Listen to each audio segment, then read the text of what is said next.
our Santa right now is over in Australia. It's a mission NORAD takes on every December. Are you wondering when Santa's going to be at your house? U.S. military men and women answer questions kids are dying to know this time of year. NORAD's tracked Santa for 66 years. This one day every year, we get to do this very special mission. Veteran Stacy Knott tracks Santa at NORAD too, something that's intrigued her since she was a little girl. I have always loved tracking Santa. I grew up tracking Santa. In fact, I grew up right there in Oklahoma and went to school out in Ramona and Oshaleta at Caney Valley and joined the Air Force right after high school. Stacy says NORAD Santa tracking actually started with a mistake. In 1955, a newspaper printed this ad with an image of Santa Claus and a phone number for kids to call. Problem is, the number was a misprint, off by one significant digit.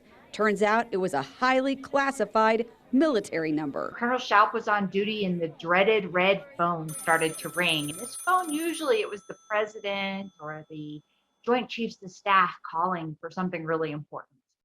But that day, it was a child who called and in a sweet little voice asked if he was Santa. At first, the colonel thought someone was playing a trick on him, but he quickly figured out what had happened. He directed his crew on duty that day to answer any calls.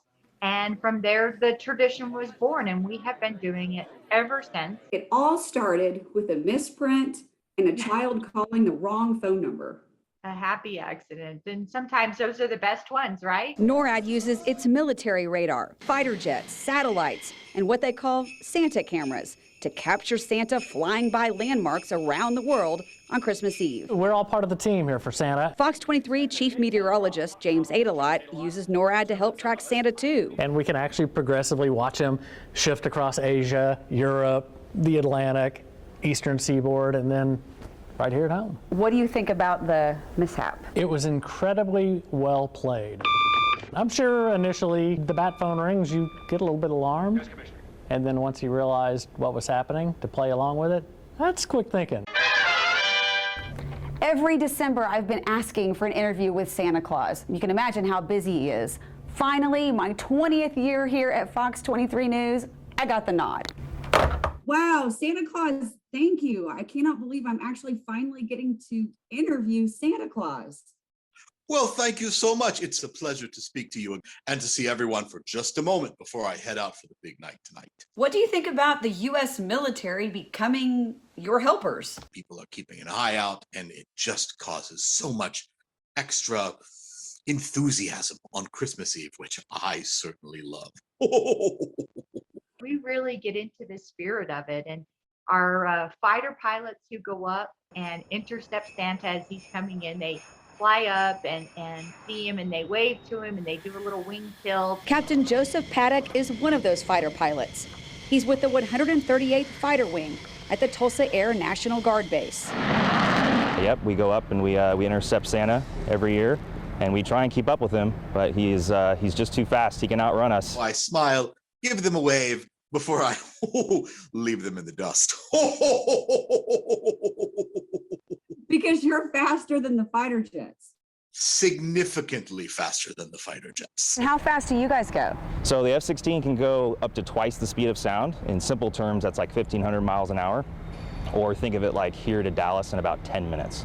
And Santa's sleigh can go much faster than that because we can't catch him. Joseph says he has caught a glimpse of Santa. It's usually a blur, but sometimes he slows down to wave at us, and we get a good look of him. And what's that like? It's pretty awesome to see. There are, things that since I was a little girl, I just really wanted to know. The kids have to go to bed so you can come, right? Do go to bed.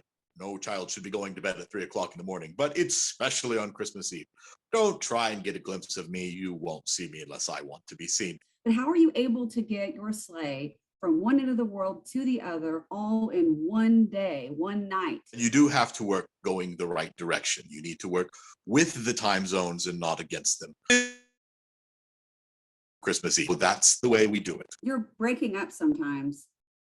Well, the weather here at the North Pole is very bad. There is a storm moving in. Internet at the North Pole, it's not the best. How do you get all the toys for all the kids around the world in one bag? Well, Oh no, I think we lost him. It's getting down to the nitty gritty. You think things are on track? Absolutely. This is a no-fail mission. For both us and for Santa. So every year we have to make it happen. A holiday mishap that turned into a tradition for families around the world. We do a lot of different missions, but this is our favorite mission. Before we lost him, Santa shared this message to all the boys and girls. Merry Christmas, and remember to feel joy, experience family, and bring love into your Christmas this year and every year. Also, I hope you get all the things you asked for, but I'm not promising anything. In Tulsa, Janna Clark, Fox 23 News.